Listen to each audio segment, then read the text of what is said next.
They thought their Husky had turned territorial. She hadn't turned anything. She'd been watching longer than any of them realized. Kira was a 3-year-old Siberian Husky, lean and blue-eyed and vocal in the way Huskies are vocal. Not aggressive, just communicative, with an opinion about most things. She had been in the house since before Dahlia arrived, and she had taken to the Toddler with what Elena could only describe as professional commitment. Wherever Dahlia was, Kira was within 8 feet. Not underfoot, not demanding, just present. Monitoring. So when Kira started blocking the hallway, Elena didn't know what to do with it. Dahlia was 26 months old, recently running everywhere, and finding the word no academically interesting, but not practically relevant. She had been going through a difficult week. Irregular sleep, more crying than usual, a low-grade temperature that hovered at 99.8 and never climbed above it. The pediatrician had said it was likely viral. Rest, fluids, patience. The hallway in their house led from the living room past the laundry area to the back bedroom. It was an ordinary hallway. Dahlia liked to run it end to end and back, which she did approximately 40 times a day.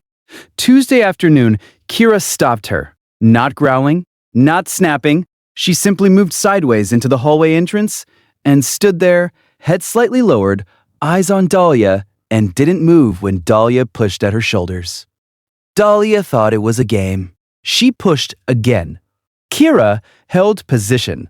Elena came in from the kitchen to find her 2-year-old trying to scale a 55-pound dog who had planted herself in the hallway like a checkpoint. Kira, move!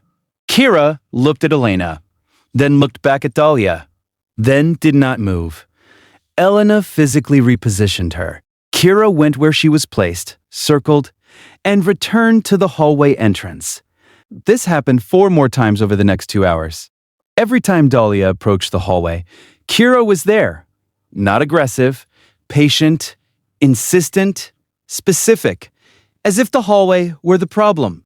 Her husband, Tomas, came home and saw it on the 3rd attempt.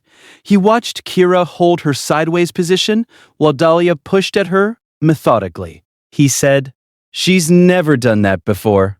Elena said, "I know." They discussed it the way parents discuss things when they don't want to say what they're thinking. Tomas said maybe Kira was being territorial about the laundry room. Elena said maybe it was stress-related. Dahlia's difficult week affecting Kira somehow.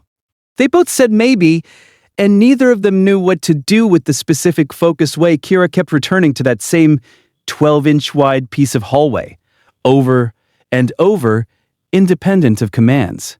If you stay for stories about what animals sense, before we do, you're in the right place. Subscribe so you don't miss the next one. They put a baby gate in the hallway entrance that evening. Kira sat on the living room side of it and watched the hallway for the rest of the night. The temperature in the back bedroom that night hit 91 degrees. They didn't know it until the next morning, when Tomas went to get something from the back room and came back into the kitchen with a look on his face. The baseboard heater in the back bedroom had malfunctioned. The thermostat mechanism had failed, and the unit had been running at maximum output unchecked. The room was an oven. The back bedroom shared a wall with the laundry area, and the heat had been building into that wall cavity and radiating into the hallway floor for 2 days. The hallway itself was noticeably warmer than the rest of the house. He stood there and felt it and understood why Kira had been blocking it. An infant or toddler who crawled or sat in that hallway during the day would have been exposed to a floor surface that the HVAC technician later measured at 11 degrees above room temperature. 11 degrees isn't catastrophic for an adult.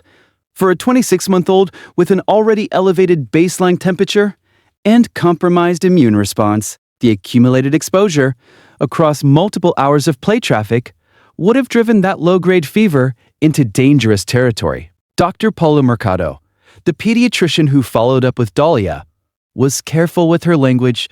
Hyperthermia in a toddler who is already febrile can escalate faster than parents expect.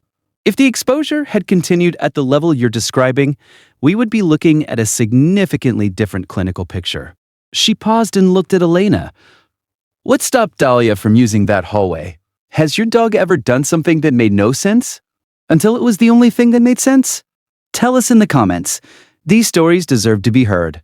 Elena thought about Kira, planted sideways in the entrance. Patient, specific. The specific deliberateness of an animal that has identified a location as the problem and is communicating it in the only language available. Not territorial. Not anxious. Reading a thermal signature in a space that had been warming for 2 days along a corridor that ran directly over the heating unit below. In a house where the only members whose circulatory systems were calibrated for indoor temperature range were the adults.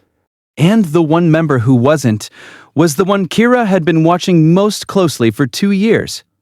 They had the heater replaced, the back bedroom cooled, the gate came out of the hallway. The day after it was fixed, Kira walked the hallway end to end twice. Then she came back to the living room, lay down in her usual spot by the couch, and closed her eyes. Every guardian deserves to be recognized, even the ones who never asked for anything in return. If stories like this matter to you, subscribe so you never miss the next one. Elena watched her from the kitchen. Kira's breathing slowed into sleep almost immediately. The deep, long exhale of an animal who has been holding something up and has finally set it down. She had been blocking the hallway for 3 days. Nobody had asked her to. Nobody had trained her to identify radiant floor heat as a hazard to a small child with elevated temperature. She had simply noticed, the way she always noticed, that something in that space was different. And she had put herself between Dahlia and it, and waited. The next story is about a dog who refused to let a baby go to sleep in a specific crib for 4 nights in a row.